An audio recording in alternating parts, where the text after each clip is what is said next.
Good morning. Good morning. How are you this morning? I am. I'm here. I'm present. Um, gonna have a bit of a different show today, and not that I'm. I don't. How do I put it? I always like to try new things. Are there millions of people watching my stream? No, there's not even. I was supposed to do that differently. Anyway, no, there's not millions of people watching my stream. Sometimes I'll get 10. It's funny because it's so bad. Uh, but you know, it is what it is. So when you have 10 people that actually watch your stream at some point in the day, you have to uh, you have to try new things, right? Right. Now, one of the things one of the things I've been watching, or that I've been seeing is people like action in their live streams. So if I do this, oh my god, angry, angry, like really, people like that. But I'm not that. I'm not that guy. And if I do get mad, it's normally I get quieter.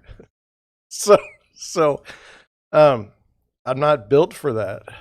And it's funny to me. I am this guy. This is who I am. And at 44, I accept it. It's like I'm not changing. There's no change. I mean,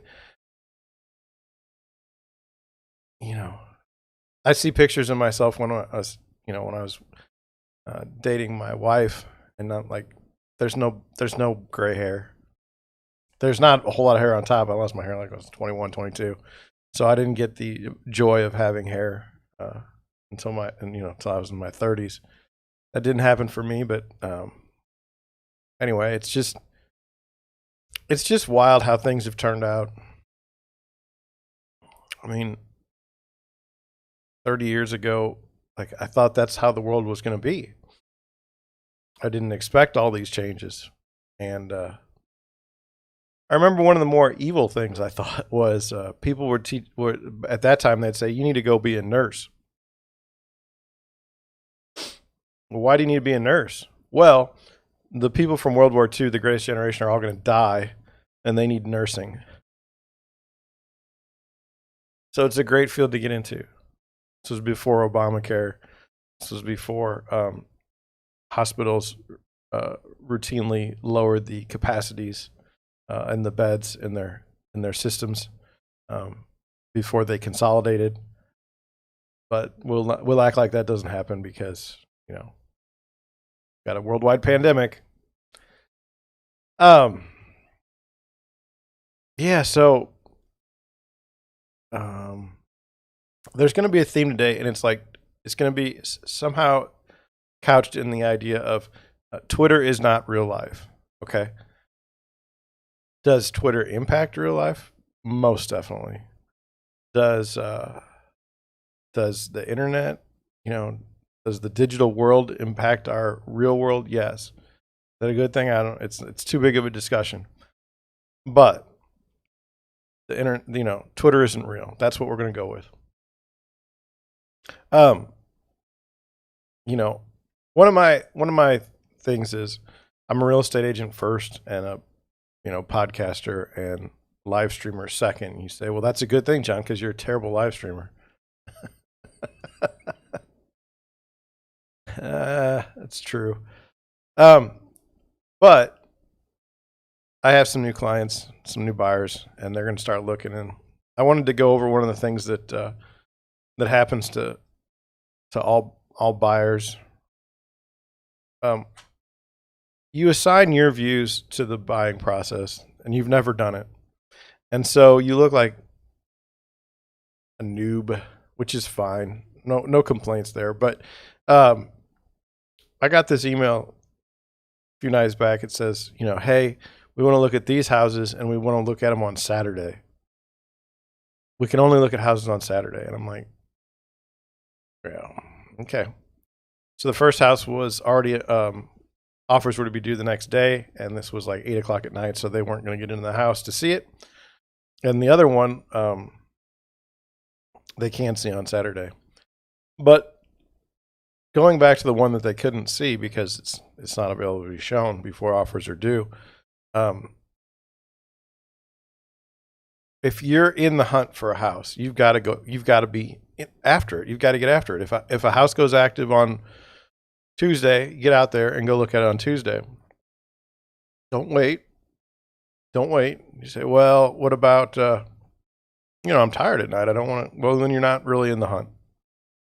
You got to go. The market doesn't wait for you because you don't have to work on Saturday. I know that sounds weird.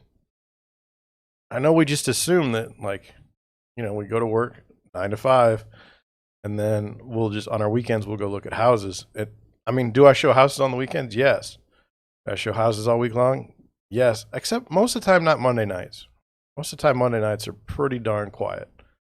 But the rest of the time, somebody calls me and says, I want to look at this house. We go. Drop everything and go. Now, Saturday's live stream, what's that going to be about? I don't know. We might be able to. The house they want to see is a go-in show, so we can go whenever we want to, as long as we put it in the system. So I don't know how it's going to work out. People aren't ready for most buyers aren't ready for all the stuff they need to get in order before they can buy a house. Like, they need to learn a lot. And even if you bought a house like last year or the year before, you got a lot of stuff to work on. One of the houses, you're here and I'm here. One of the houses, they've put on their disclosures that they've never lived in the house, but they've owned it since 2018. That's a little sketchy. What is that about? Did they rent it the whole time? And if they did, why did they stop renting now?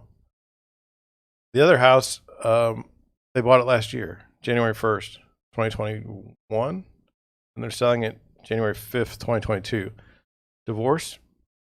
Maybe? I don't like the lot. Lot's like totally a hill. But whatever.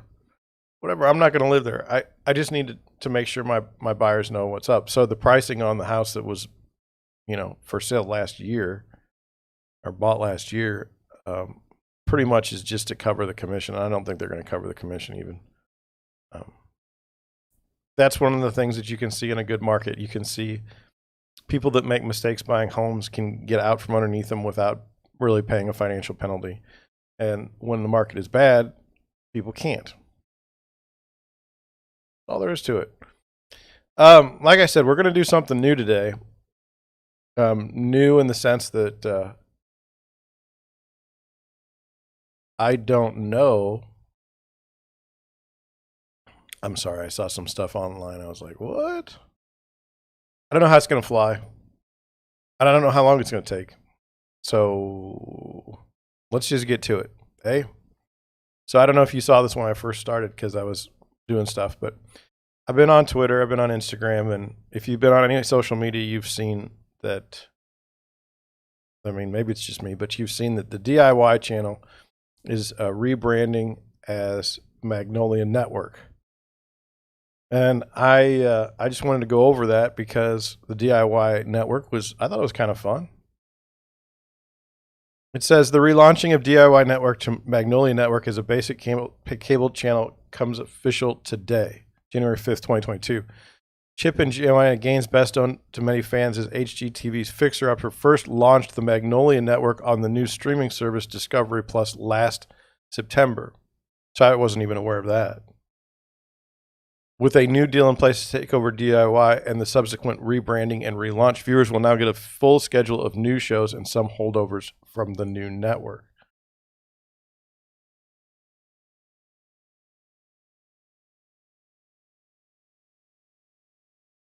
The rebranding of DIY becomes official with the airing of Fixer Upper Welcome Home premiere tonight, I guess, at 8 Central. The launch had been delayed due to the still surging pandemic. There will be some holders of shows that have previously aired on the old network, which includes Joanna's Magnolia Table Series, Stonehouse Revival, Building Off the Grid, and Beachfront Bargain Hunt Renovation.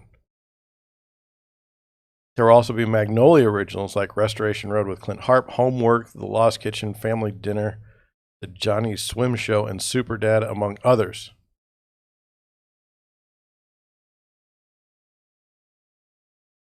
Additionally, the network has renewed 5 series: Homegrown, Making Modern with Brooke and Bryce, Ranch to Table, Van Gogh, and Zoe Bakes for second seasons, although premiere dates have not been announced. So, then it goes into who they are. Chip and Joanna first gained recognition with Fixer Upper, which aired from 2013 to 2018. They would go on to announce their departure after 5 seasons, only to reappear 7 months later with Magnolia Network.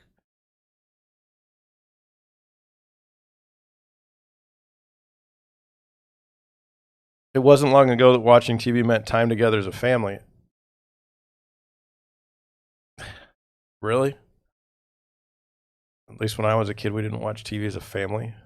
My mom watched TV in her room, my dad watched TV in his room, and I watched TV in my room. That's what it was.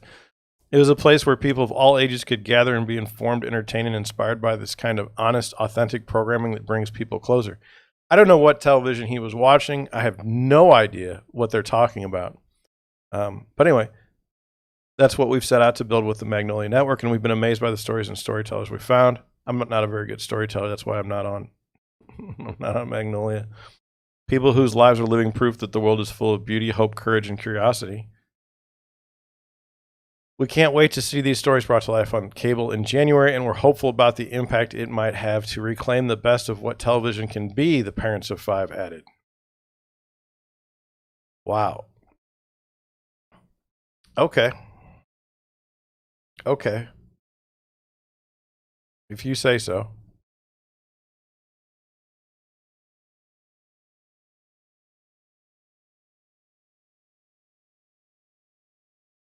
So,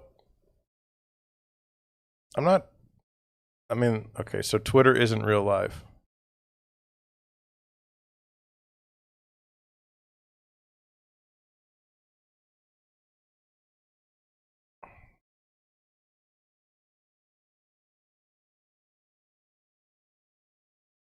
God, the world is bizarre.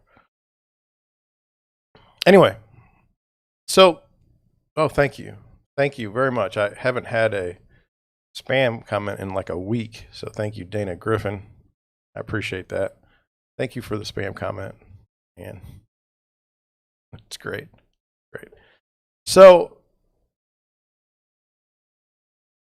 I mean, this whole thing is fake to start. Okay, like no one sits and watches TV with their family. I can't get my wife to watch TV with me in my house. She watches Hallmark Channel upstairs. I watch YouTube downstairs. It's fake. Everything's been destroyed, and they're talking about being positive, and I have no question and no problem with that. And I am not a detractor from Chip and Joanna. I don't want you to think that. In fact, behind my head, which I'm going to move for a second and show you, I have a book from Joanna Gaines on my set right here. There. Homebody. So I don't want you to think that I'm anti-Chip and Joanna. In fact, many times in real estate, it's all about the image that you can put off as at least as a brokerage. I mean, Sotheby's has a image of being a high-end brokerage. In St. Louis, definitely. Now, will they take a crappy listing? Sure. Will the people that own the crappy listing think they're better for having used Sotheby's than someone else? Absolutely. There's no logic to it. No logic. But anyway, I wanted to go over Chip and Joanna Gaines. To me, have been very controversial, and I feel like I see it. I feel like I understand it, and I feel like I want to go over it with you. So I pulled up this article, and this isn't to slam them by any stretch of the imagination, but this is Chip and Joanna Sure, I'll accept cookies, whatever. Chip and Joanna Gaines' biggest controversies over the years. So I remember these controversies, and so I wanted to kind of go over them. Now, some of them I don't remember. So this first one says there's a questionable church affiliation. I'm not going to attack anybody that goes to church. Nope. Whatever. This one here, it says teaming up with Target. I don't understand why their fan base wasn't very happy. Why? I mean, who else are you going to? If you want to go with a nationwide, if you want to license your products nationwide, who are you going to use? Walmart? Is that any better than Target? Is it? I mean, I know people are either Walmart or Target anymore, but I'm not going to sit there and be upset about that. And then it says many conservative-leaning fans took to social media to voice their concern over the Gaines doing business with Target or retailers whose policy is to allow transgender customers and employees to use fitting rooms and restrooms that best align with their gender identity. I mean, like, Chip and Joanna Gaines are trying to make money. Okay? If someone can sell their pillows for them, they could care less about anything else. These are not people of principle. No offense. No one is. No one is. When you're confronted with a bunch of money, like Target money, and some sort of odd social war, culture war, take the money. Take the money. It's not worth it. Not worth it. And then it says, the next thing it says, Fixer Upper becomes vacation rentals. According to the Waco Tribune Herald, because of the couple's Fixer Upper show only focused on properties in Waco, Texas, people who were lucky enough to have the couple work on their home wanted to cash in. The paper reported that owners of nearly half a dozen houses, so 6, that were renovated by the Gaineses had been listed online at property and rental services, much to Chip and Joanna's dismay. And these owners were getting a lot of interest thanks to their home ties with the reality store. So, I mean, I don't know if you've seen, there's this one that I like, Fix or Flop. And they'll be, they'll go to a house and it'll be like a $700,000 house.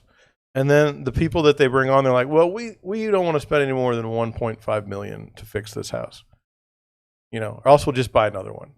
So it's totally not in a group where, I mean, the average home price is $413,000 this year. So it's not in a price range where people are even, really working, like average middle class people.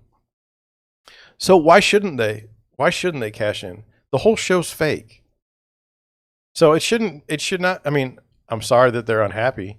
After this was brought to light, the couple made a big change, switching up to how they selected show applicants for a home transformation. We're going to be more strict with our contracts involving fixer-upper clients moving forward.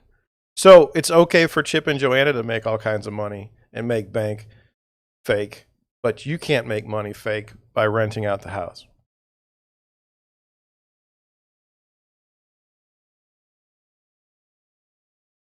Then it's got Chip's former business partner sued him. Now, again, I don't want you to think that because all these things happened to Chip and Joanna Gaines that they're bad people. I don't know. I've never met them. Probably never going to meet them. I just want you to see how a narrative is crafted, and if let's just put it out there. If a politician, scum of the earth, gets arrested or gets charged with something, you immediately think they're the most, they're obviously guilty. When your favorite home improvement star gets sued, we'll just forget that it happened. It says, in addition to their former TV work, Chip owns Magnolia Realty. He started the venture together with 2 friends, but things went sour around the same time that Chip became well-known on TV. The 2 partners stated that they were persuaded to sell their shares in the company when Chip and Joanna signed their HGTV contract. They didn't get back a whole lot of money from selling their shares. According to the Ick Factor, the business partners evidently had no idea Chip had a big HGTV contract lined up.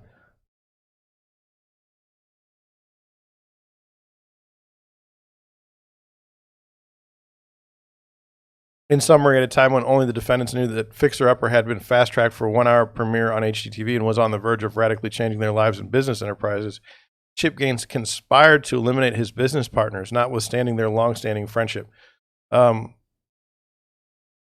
Business making jack. Now, these people are proven money makers, okay? They've done everything they can to maximize their brand. I've got a book literally behind me, okay? These are not people that are worried about friendships over business. It says, notwithstanding their long-standing friendship, to ensure that he alone would profit from Magnolia Realty's association with Fixer Upper. Absolutely. Absolutely. And then, then I don't know if he's on Instagram or Twitter, what it's, I've had the same cell 15 years, same email for 20 years. No one called or emailed. 4 years later, friends reach out via lawsuit. Absolutely. Absolutely. I mean, it's so hard. No, don't. This is just from my experience, and this is what I was trying to talk about earlier. It's so hard. Like you're living your life, right?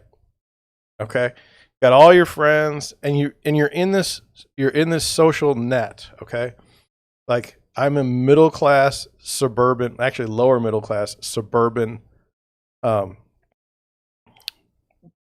person, and my family is the same. The people around us are all the same. Okay, doesn't matter what color you are. It's just this is what you are. This is what you. If I were to somehow break out of my social status, okay, say I won the lottery, okay, all this stuff would follow me, all of it. Is it bad? I don't know. It is what it is. This guy, Chip and Joanna, they are done with being middle class or business owners of a lowly real estate brokerage. They're big time. They're stars. Their name sells. And so you're going to have these issues. It's only when you are always famous and always wealthy that you don't have to deal with this kind of stuff. We got homeowner backlash. 2017, owners of Waco home that Joanna and Chip worked on during season 3 of Fixer Up claimed they felt deceived by the show after an incident when a man suspected of drunk driving smashed through the front wall of their house. The owner said they felt duped by the Gaineses and the show for offering them the property in the first place. Evidently, after they'd moved in, they found their new neighborhood unwelcoming, unsafe, and noisy. So on that unsafe, that's the next thing we're going to talk about today. But offering them the property in the first place, what is this? How did they offer the property to them? I don't even understand the thinking. It's like the Wild West here. There's been a lot of commotion coming from the bars in the store across the street. It's been a problem from the beginning. We lived here for a year and a half, and we feel deceived by the city of Waco and Magnolia Realty. I don't even understand that. You were offered a house, and now it was a bad house? I don't understand. Parking problems, according to the Waco Tribune Herald, a 2017 neighbor of Chip and Joanna's Magnolia Market Complex in Waco was set to charge people who came to shop $10 to park in his lot, which was right next door. In response to this, Chip put a gate to signal to customers that they could not park there. According to the lawsuit filed, the owner of the neighboring property claimed the gate prevented foot and vehicle traffic to his business. As a result, he sued for $1 million. The Gaineses eventually bought out the property instead of moving forward with the lawsuit. So again, you can only buy out your competitor. You can only buy out someone that's trying to profit on you when you make enough money to do so. You're in a different economic status.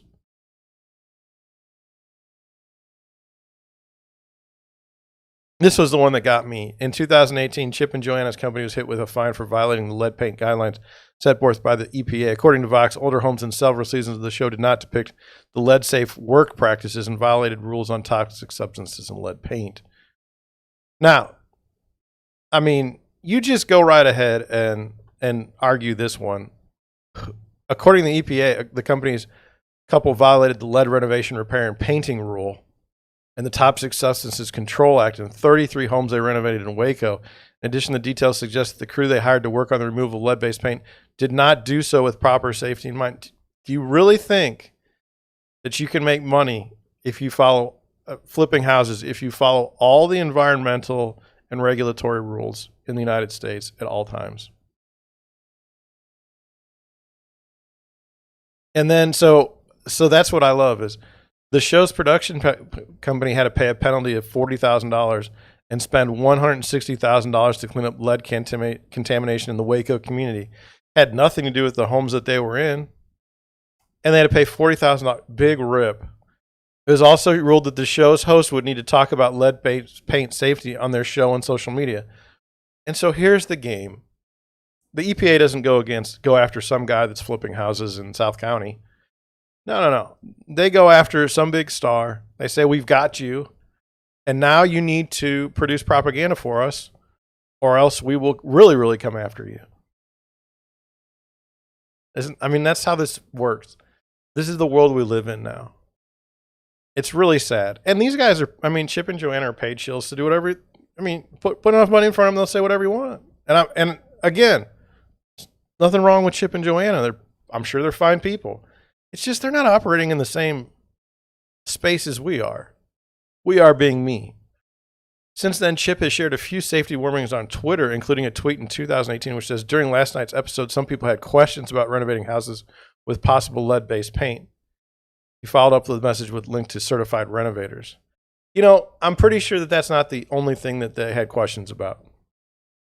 This one here, I don't particularly approve of. The Gaines were called out over their parenting. They have a lot going on with their busy careers, and they're also parents to 5 kids. When the company only had 4 kids, writer Darrell Alston wrote a column for USA Today, parents shaming the couple, claiming they put their business ahead of their children. Chip did not appreciate the criticism, so he fired back. I don't know Darrell, and he clearly doesn't know me, but for the record, if there's ever a need with my family first, I'll shut this circus down so fast it will make your head spin. But Joe and I believe with God, anything is possible, including having an amazing family and career you love. It's unclear if Austin was pressured to walk back his statements. By who? The powerful people that are behind this stuff? Maybe, but we'll act like that's not true. Or if he really regretted what he said, but he later wrote an apology to the Gaineses, expressing regret for writing what he did about the couple and how they present their children. I'll tell you what, being in a family with kids, man, it is tough. And watching all these other people, and especially in the environment we're in, today, my gosh. If anybody's a great parent, parenting is ridiculous. The social shaming that goes on at a soccer game. If kids grow up today and aren't hooked on drugs and aren't stuck to their phones plastered to their forehead, and they go out and they get a meaningful job to them, not some bullshit job, you've won as a parent, but it's so hard. It's so hard. And so I will not criticize these people. And they do care about money a lot. There's no question, based on their past actions, they care mostly about money. They may care about their family as much, okay? But they care about money. And there's nothing wrong with that. We need money to live, right? I'm sitting here on a live stream. I could use money. Anyone that wants to hand me money, I'm good with. Do I want to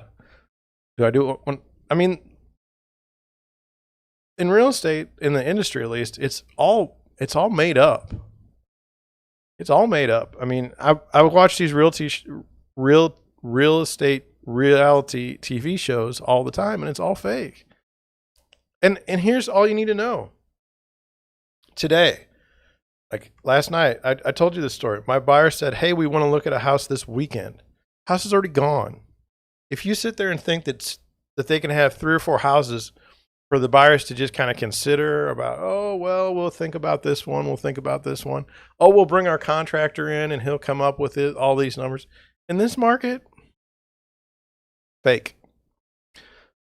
Fake. Now, I don't want to, my goal was not to belittle the Gaineses or or their launch of the Magnolia network, formerly DIY. My point was, it takes a lot of stuff to break through. Anyone that thinks that everything is going to be easy all the time is sorely mistaken.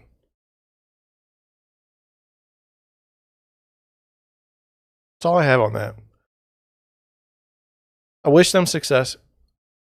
I would like to say that we don't want to just be painting people as bad or good. They just are. I mean, they're people. They make mistakes. They're not perfect. I'm not defending anything that they've done. I'm just putting it out there that it's not a black and white issue. It's not that easy. Okay? Now, let's go on to something else that's an even more controversial subject. To me, at least. I don't want to frame it any particular way other than let's just get into the articles and then we'll go from there. It says neighborhood crime data doesn't belong on real estate sites. This was in December. I don't know how this came here. Why did it show up in December? I have no idea. It says we recently decided not to add neighborhood crime data to Redfin. We are considering this because we're very much focusing on answering all the questions people have when they're considering a home purchase. And we know that one of these questions is whether they'll feel safe in a given home or neighborhood. But the data available doesn't allow us to speak accurately to that question. And given the long history of redlining and racist housing covenants in the United States, there's too great a risk of this inaccuracy reinforcing racial bias. We believe that Redfin and all real estate sites should not show neighborhood crime data. So just in this first statement, I feel like it's faulty. And I'll call it out where I feel it's accurate. It's accurate in that the crime data that you can pull on a large website is not going to be accurate because the crime shows no context. If a crime was committed 6 months ago or 7 years ago, depending on the map, it's going to look very, very different. Now, given the long history of redlining and racist housing covenants in the United States, there's too great of a risk of this inaccuracy reinforcing racial bias. That is racist. They are being racist. Who are they assuming is committing crimes? That is racist. That is some smug person being very, very racist. It says people are interested in safety, not crime. Now we're going to play the wordplay game. One thing we learned through our research is that there's a real variety in how people define and evaluate safety. There's also a real variety in how people redefine words in 2022. And it doesn't line up very well with purely crime-based data. When we survey people about what they want to know in a neighborhood, they define safety in a number of different ways. People variously say they care whether there's trash on the street, care solely about violent crime, or care whether they're going to frequently see people who are homeless. Well, couching it that way, if you have homeless people in front of your house that aren't committing a crime, that's somehow okay. There's no such thing as like a homeless monitor yet. But as far as being interested in safety, not crime, I'm interested in crime. Yeah. Like, for instance, if you said it was just about safety, I mean, we could install maybe pillows outside so that if you're putting up your Christmas tree lights, you don't fall off the roof and kill yourself. That would be a safety. Maybe we just don't have Christmas lights at all because it's too dangerous. So it's not safety, it's about crime. Crime. Trash on the street is not crime. If there's trash on the street and no crime, all right. It says reported crimes may not accurately reflect actual crimes. I agree with this. Even if you narrow down to crime as an indicator of safety, there are reasons to doubt the usefulness of the data available. That's true. And I think a bigger question is why is that? Why in the United States? We can send someone to the moon. We did it in like the 60s. Okay? We can create a vaccine. We can do these things, but we can't figure out how to report crime statistics across the United States. In fact, like how much data, not trying to cause any problems. How much data do you think's messed up in the United States? Like how much pure data do we really have on anything that's not got a bunch of noise in it? Most crimes in the United States go unreported, however, and most reported crimes go unsolved. The fact that most crimes are missing creates a real possibility that the crimes that show up in the data skew one way or another. And the fact that most reported crimes go unsolved means that some of the crimes being reported, in fact, may not be crimes. That's a stretch. If you're extracting data at the neighborhood level, the risk of those gaps leading to inaccuracy comes. That's absolutely right. I mean, the data that is being provided is not accurate. Crime surveys risk including racial bias. This is the racial part of being racist that they don't get.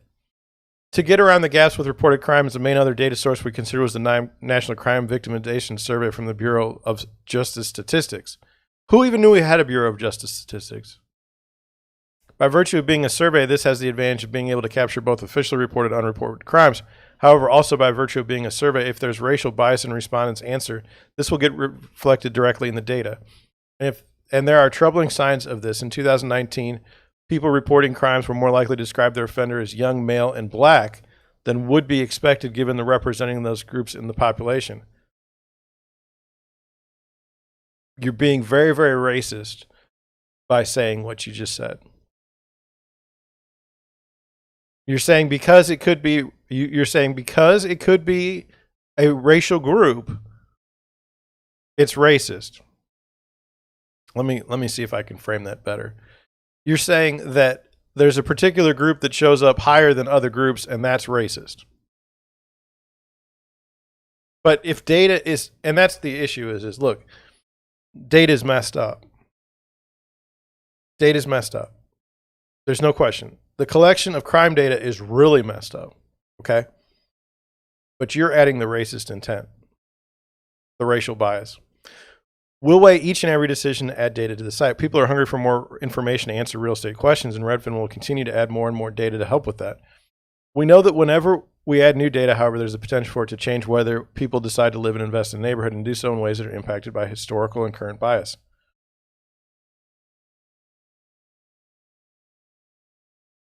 Each and every time we add data to Redfin, we will consider the accuracy and likely impact of that change. Sometimes that will result in us deciding not to add data to the site, and sometimes that will result to us deciding to add the data. In this case, we're confident that crime data that are available today ought not to be on Redfin or any other real estate site.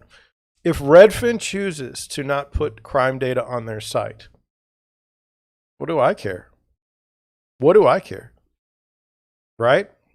They didn't just do that. They announced it, and then they told other real estate sites that they should not do it as well. That's where it gets iffy. You do it on your site. Don't bother me on my site, right? If someone else wants to do it, to the idea that you're going to take some sort of position and shame others for it, iffy. Let's look at the statistics in search and see how Redfin's doing against Zillow, Trulia, Realtor.com. You got Realtor.com to blink, but anytime you scream racist at Realtor.com or National Association of Realtors, they will change their position in a heartbeat because of the perception that they're afraid of having. And I don't blame them. But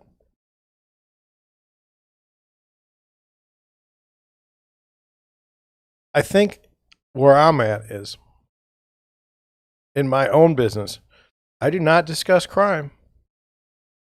As a real estate agent, I do not discuss crime.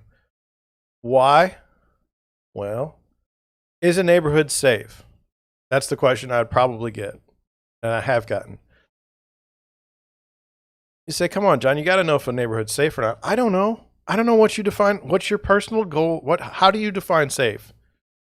Okay. Does it mean you're not going to get murdered? I don't know. People get murdered in the county all the time. You say, well, that's biased towards the city. People get murdered in the city too. I mean, I don't know. And then people say, well, what about property crimes? That's different, right? So it's like, okay, if your car gets broken into, that's fine, right? Or your house gets broken into, that's fine, right? See, I don't see it that way. Anytime someone comes at me, that's a problem.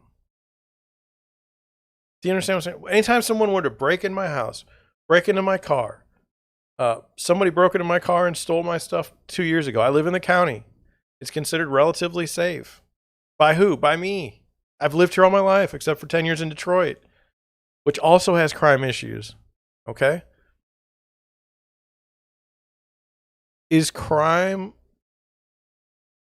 Could we ever come across data that would be real for crime? You know, I don't know. I don't know. And here's the other I hate to be like this, but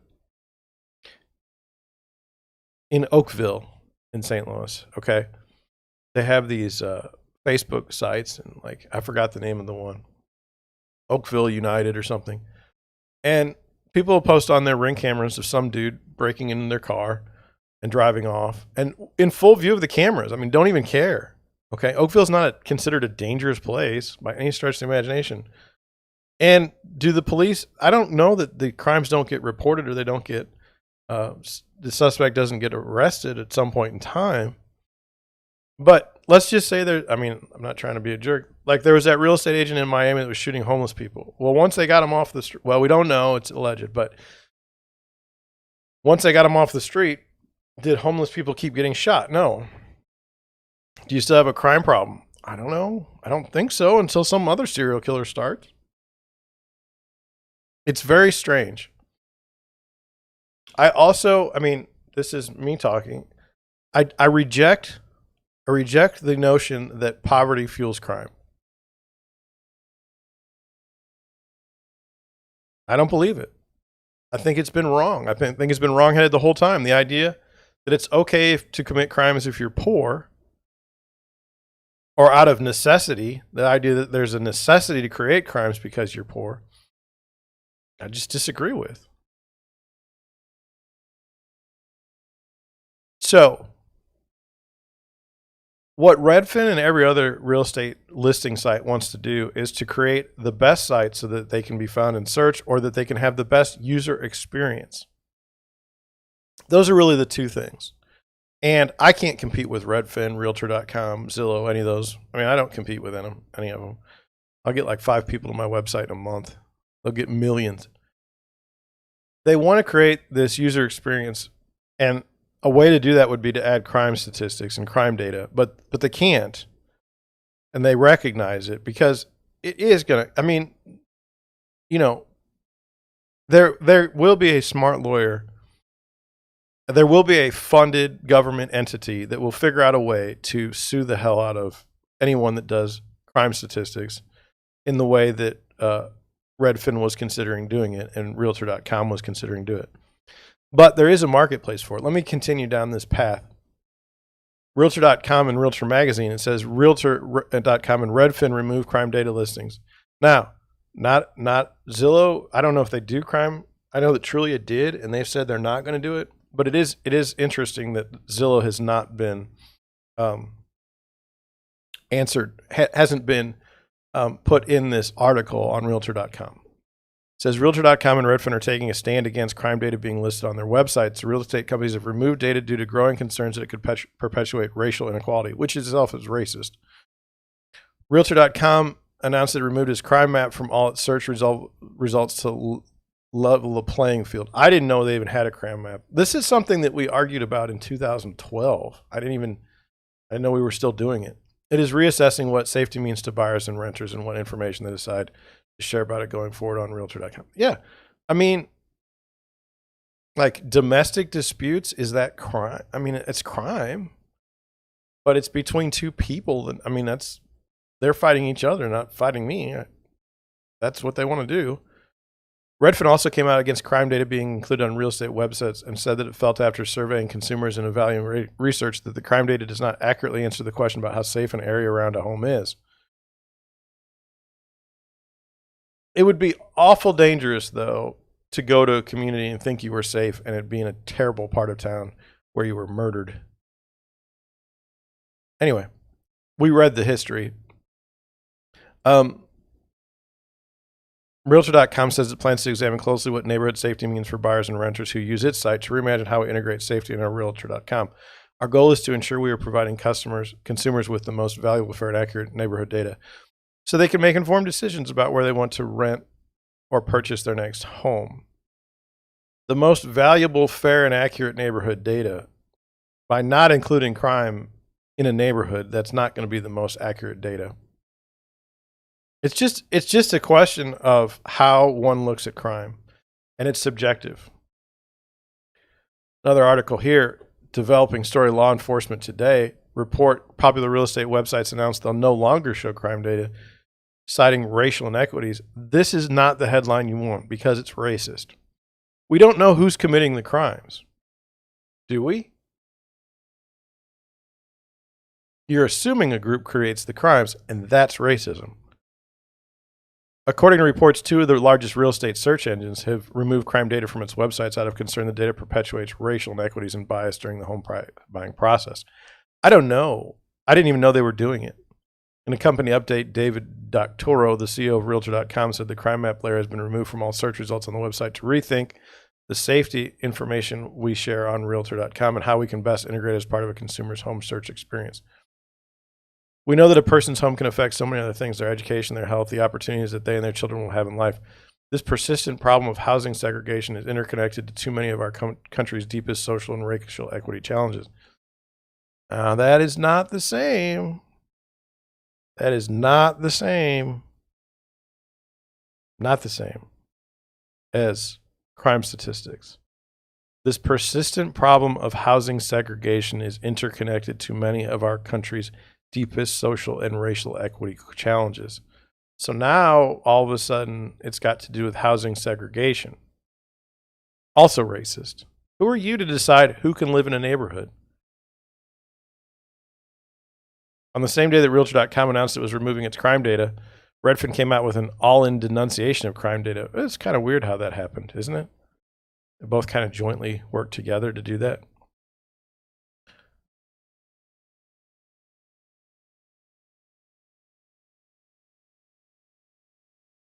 And then the other thing, no offense to anybody, but you guys didn't realize that the data wasn't accurate in the first place that you were polling?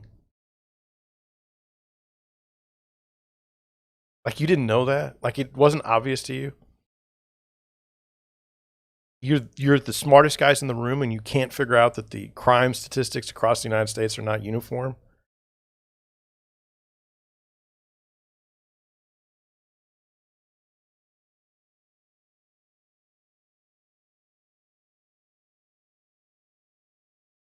Okay.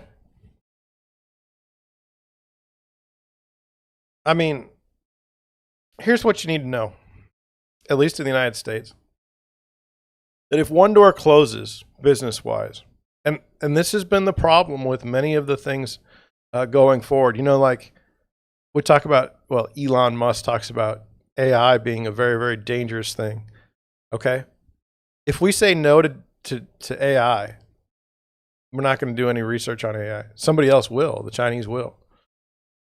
Now, that's just a fact, okay? So the question becomes, should you be better than the rest of the world in something, or try to be, so that you can control it before they can? It's the same thing with virology. Do you want to know more about stuff than some other country? Yeah. Well, would you want to work with a country that's not your friend? I don't know. It doesn't seem like a good idea, but whatever. I mean, the world moves forward. There's a marketplace for everything. Okay? Thank you. Except I wish, if you're going to spam my comment section, that you would use the English alphabet or the Latin alphabet. Cyrillic, I can't read it. So, bad job. And you're probably Dana Griffin, but just a different name. Again, if you want to spam my comments, at least watch some of the video, right? Is that fair? Anyway, let's go to what has happened. Here we go. This is called Neighborhood Scout. It's been around for years. This argument about crime and real estate statistics has been on for as long as I've, like at least the last 10 years. Okay, and this is my house. And what I wanted you to see is this neighborhood scout, okay, let's look at crime. Oh, look, it's locked. Okay, well, if it's locked, how do I find out about? Oh, I just need to do it. Okay. How do I find out about all this stuff? Well, I buy a report. I didn't know that CoreLogic bought it. I don't know if it exists or not. I don't know if they did or not. It says it's powered by this. But anyway, they used to not have the locked data, and they used to be able to, oh yeah, here, unlock report. There. Here you go. Watch this. Now, the leading all-in-one platform for real estate decisions. Choose investment criteria, and Scout will find the best neighborhoods for you. $360 for an annual plan. 10 reports per month, $40. And so, what I wanted to say, it's not a complaint, okay? Neighborhood crime risk index, neighborhood safety ranking, violent property and total crime counts.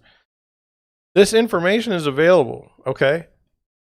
This CoreLogic is a real estate company. They're not a brokerage. They supply real estate data. The assumption or the belief or the ability to not tether crime data with real estate is silly. It's literally just a question of how you're going to do it. It's going to happen. It has happened. Neighborhood Scout, back when I used to watch, back in the day, you could get crime statistics, and then you'd get real estate agents, like that would provide leads to real estate agents. I was never a part of it because I don't believe that there's, like I said, I grew up here in Afton, South County, St. Louis, Missouri. We're considered the most dangerous. St. Louis City is considered the most dangerous city pretty much every other year. But those crime statistics have always been screwed up. We're also St. Louis City is its own city and county. Only Maryland is the same, only Baltimore. And Baltimore is, always up there with crime as well. They're small cities, basically, and then there's a large county surrounding them. So, the statistics have always shown we're terrible. And I've lived here, and crime hasn't been that bad. It really hasn't. Now, you learn how to not do certain things and learn not to go certain places. Could these people help? I don't know. But anyway, that's where I'm at.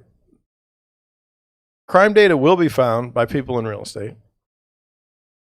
I do not tell people, the worst thing that happens, and I was working as a property manager. The worst thing that happens is somebody buys a property or leases a property in a terrible part of town, and then they're upset about it.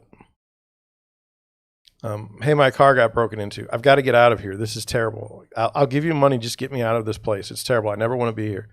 I'll never forget there was a nice old man that was a, plastic surgeon. And he moved down to a part of town that was quote unquote transitioning, but didn't exactly transition. Cheap rent. And he moved there, had all kinds of cash, and his car got broken into twice. There were all kinds of people that would mill around his house that he was leasing. And he was just miserable. He was just miserable. And that would be my fear as a real estate agent. I tell people, drive the neighborhoods. That's all. If you want to go live somewhere, drive the neighborhood. But it's not necessarily related to crime. You can have a crappy neighborhood, and here's one. Say you're on a busy street and it gets locked up every night at 4:00, and from 4:00 to 6:00 the street doesn't move, and that's the main street and the only way you can get to your house. Well, maybe you don't want to live there.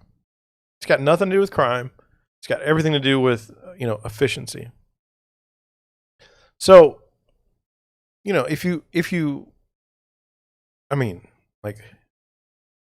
see a bunch of vacant homes, that's the other thing. Like, let's say you're moving, you want to move to a new part of town, okay? And you see that there's quite a few boarded up houses, people milling about. But then there's like a brand new, perfect house, perfectly constructed. And you can get a deal on it.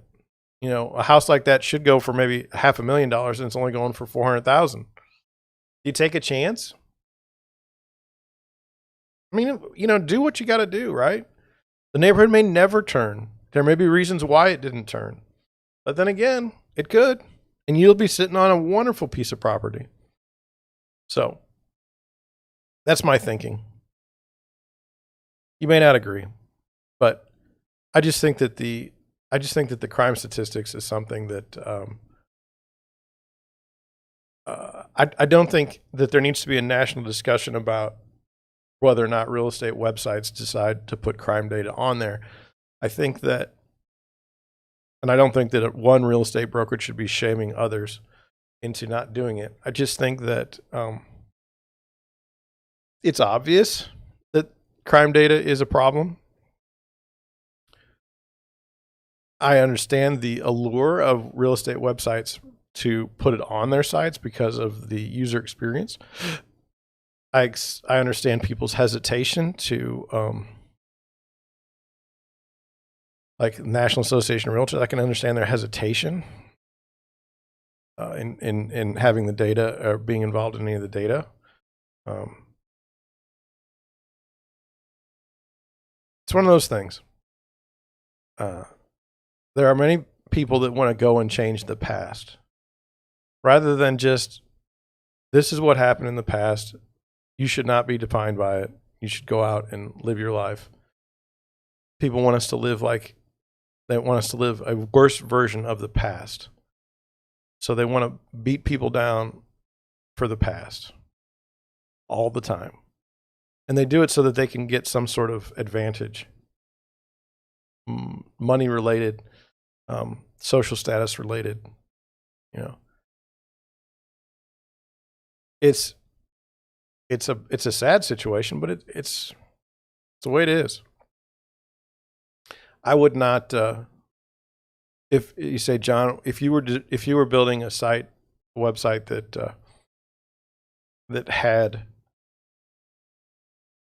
would you put crime data on a site that you built? And I would say no, not right now. Not out of some social credit. I forgot the word that I want to use. But more so from the idea that to me, it has everything to do with,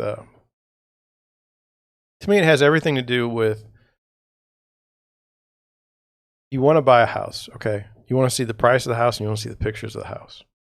Okay, like, I mean, I would argue that walk score is a stupid stat. I don't know who has it. I don't remember. I think some of my marketing has walk score on it.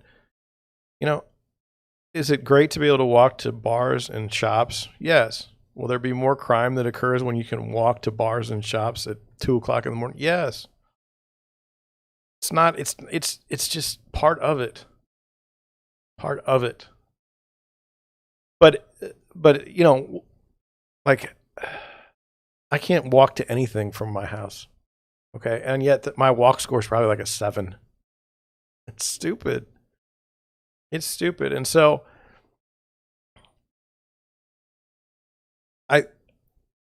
well, let's go on a little sidebar. When you go and look at,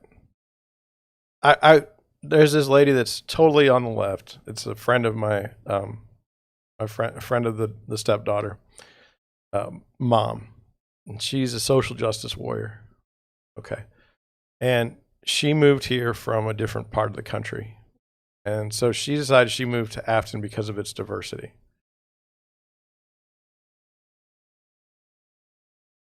How racist is it to look up those demographics? And then when you do look them up, are you really going to say that we're in the most diverse part of town, Afton?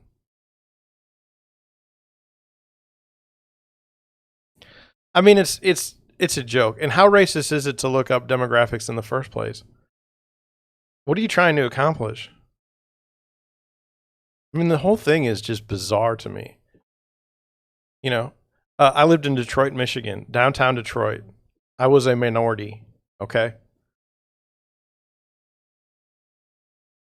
I know what it's like to be a minority. I know what it's like to think that there's a mindset, and it's you may say, well, that's a negative mindset. No, no, no, it's a survival mindset. It's a survival mindset. You start seeing things and going, So I'm not perfect. Don't get me wrong. Maybe my analysis was off. I just wanted to bring it to your attention because it's in real estate. It's something we're talking about. Well, I mean, look, no one is asking Deerwood Realty anything about the national conversation for anything. Okay, no one. I have literally one other agent, and we work as a team, and we literally try to help buyers and sellers, and that's it. We don't do social policy. Okay, we don't get political. You know, it's just not our place.